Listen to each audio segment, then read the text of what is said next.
First and foremost, I would like to introduce Bishop David Loren Ricken, Bishop of the Diocese of Green Bay. Bishop Ricken is currently the chair of the New Evangelization Committee for the United States Conference of Catholic Bishops. He's been bishop in Green Bay since 2008. He ordained me 4 years ago to the diaconate. I consider him a close friend, a mentor, the shepherd of our diocese. Join me in welcoming Bishop David Ricken.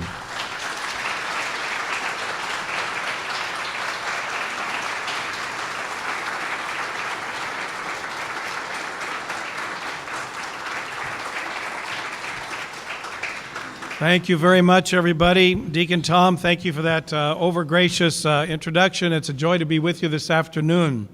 I'll try to keep my remarks fairly direct. It will take a little time, but I'm really glad to be with you and to have so many show up here today. Despite the inclement weather, it's a good thing we have such a beautiful building to come into here at the courthouse. So thank you for being here today for this Let Freedom Ring by kicking off the second annual Fortnight for Freedom. Today I'd like to spend some time talking about the word freedom itself. We as Americans use that word so casually. Now it seems to have lost its significance. When you think of freedom, what comes to your mind? Sacrifices made by patriots to earn our very freedom? The American Revolution, perhaps? The abolition of slavery, civil rights, the peace movement, the pro-life movement, or just simply the ability to do whatever you want without interference. Freedom is a word that we use so loosely in our society, but clearly we all have different ideas of what it means. However, there is one crucial element that links all of those together, and that is the gift of faith.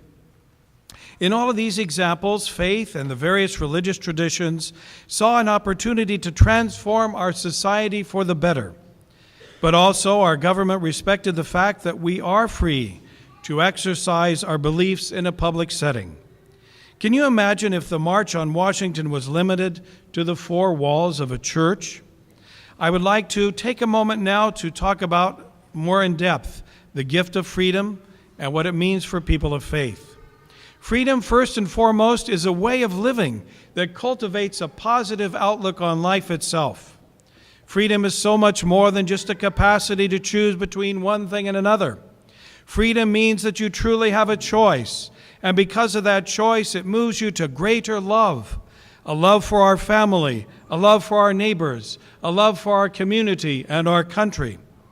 Ultimately, human freedom lies in the individual's ability to actively and deliberately say yes to God, who is love, because our free will was His gift to us. That special gift is meant to seek truth, goodness, and beauty, the transcendental gifts of life that will enrich our society and has enriched our society. Dignitatis Humanae, the groundbreaking Vatican II document on religious freedom, explains that the principle of religious freedom is rooted in the dignity of the human person, because the truth about the human person is the foundation of all of our rights, including religious freedom. Cardinal Donald Wuerl, the Archbishop of Washington, D.C., recently commented, "With religious faith comes a way of living that sets a standard for moral and civil behavior. Those expectations of conduct are the threads to this day woven into the fabric of our American society." Could you imagine how our community would look if all of our Catholic and Christian religious schools, hospitals, and social service agencies did not exist?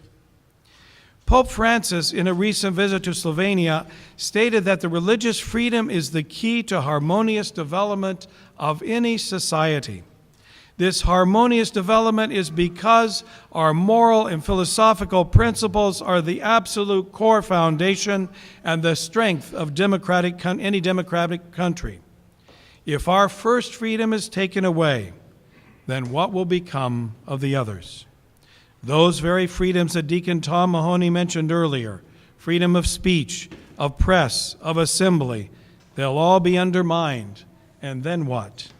chaos. Our faith traditions are what guide and anchor our society. They are our moral compass.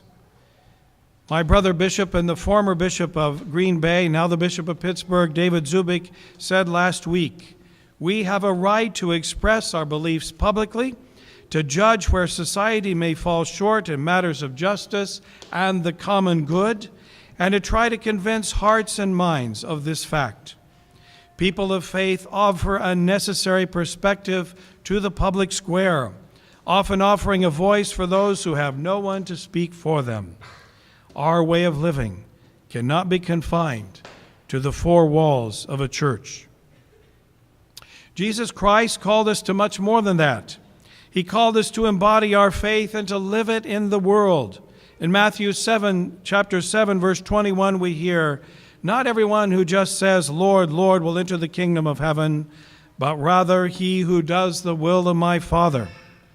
And where shall we live out our faith if we can only do that in a house of worship? There are so many threats to our ability to exercise our faith in public that shake the very foundations of our society. We must use the freedoms that we have been given and speak publicly and act publicly to protect those rights. The United States Conference of Catholic Bishops teach, we are Catholics, we are Americans, we are proud to be both, grateful for the gift of faith which is ours as Christian disciples, and grateful for the gift of liberty which is ours as American citizens. To be Catholic and American, the bishops write, should mean not having to choose one over the other. Our allegiances are distinct, but they need not be contradictory and should instead be complementary. This is the teaching of our faith which obliges us to work together with fellow citizens for the common good of all who live in this great land. That is the vision of our founding and of our Constitution, which guarantees citizens of all religious faiths the right to contribute to our common life together. However, we know, you and I, that there are several domestic and international threats to our first and most cherished freedom, and these include: on August 1st, 2013, there's a deadline for religious organizations to comply with the Federal Health and Human Services mandate requiring many, perhaps most, religious employers to provide procedures and pharmaceuticals through their employee benefit plans which the employers have judged are immoral. The impending Supreme Court rulings that come very soon could redefine marriage this month, which would cause serious religious freedom issues for adoption agencies run by the church and other religious groups. Third, other rulings could also raise many concerns in areas such as immigration and humanitarian services offered by the Catholic Church and by other good agencies. By God's grace, living in this country is a blessing because we are free. Yet those freedoms come with great responsibility. Pope Francis said just last week, in today's world, religious freedom is more often affirmed than put into practice. It is often threatened and not infrequently violated. The serious outrages against this fundamental right are a source of serious concern and need to be confronted at the global level. We are all responsible for its defense and to make it available for everyone. Doing so guarantees the growth and the development of the entire community. We know that Christ died to save us all from the enslavement from sin.